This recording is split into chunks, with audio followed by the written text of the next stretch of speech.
Assalamualaikum warahmatullahi wabarakatuh. Perkenalkan, nama saya Alia Triananda, NIM 2401091002. Saya berasal dari Prodi Manajemen Informatika, kelas MI2A.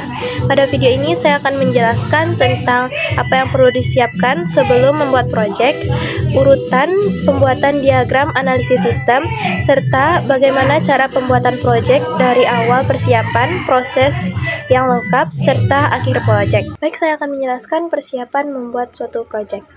Sebelum membuat proyek, kita memerlukan langkah penting, yaitu menganalisis kebutuhan sistem.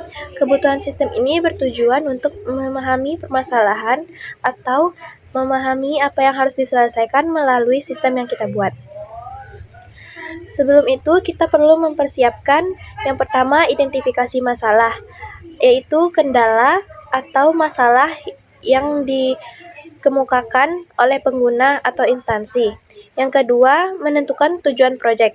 Sistem ini dibuat untuk apa? Misalnya, untuk membantu administrasi di klinik atau membantu data pasien di klinik. Yang ketiga, mengumpulkan data kebutuhan pengguna melalui observasi, wawancara, atau kuesioner. Yang keempat, menentukan ruang lingkup dalam sebuah sistem, supaya jelas fitur apa saja yang akan kita buat. Yang kelima, menentukan aktor yang terlibat di dalam sistem seperti admin, pengguna, maupun pasien. Setelah itu, urutan membuat diagram dan alasan. Langkah pertama yang kita lakukan sebelum membuat diagram yaitu dimulai dengan use case diagram.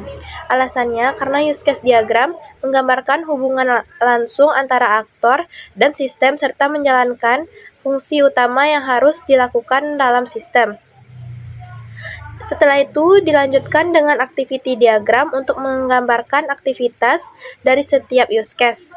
Kemudian sequence diagram untuk menunjukkan interaksi antara objek atau komponen yang ada pada sistem. Terakhir, dibuat kelas diagram untuk merancang struktur, data, dan hubungan antar kelas komponen dalam suatu sistem.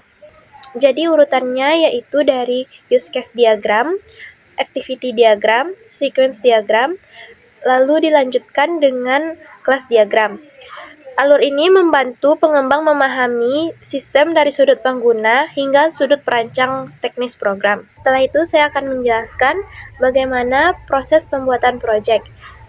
Proses pembuatan proyek terdiri dari 3 tahap, yaitu yang pertama, tahap persiapan atau analisis. Tahap ini dilakukan yaitu analisis kebutuhan, pembuatan dokumen use case, dan rancangan awal sistem.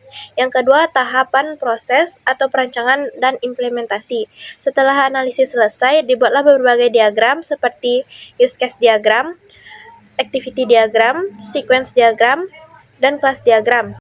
Lalu setelah itu dilakukan perancangan tampilan sistem antarmuka yaitu user interface agar semua sistem mudah digunakan. Yang ketiga, tahapan akhir atau hasil dari pengujian.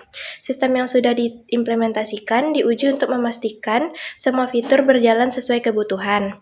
Hasil akhir berupa aplikasi manajemen klinik yang bisa menambah, mencari, mengubah, menghapus, dan melihat data pasien. Demikianlah penjelasan saya mengenai analisis proses pembuatan proyek sistem manajemen klinik. Semoga penjelasan saya dapat memberikan gambaran bagaimana langkah-langkah membuat sebuah proyek perangkat lunak secara baik dan terstruktur. Assalamualaikum warahmatullahi wabarakatuh.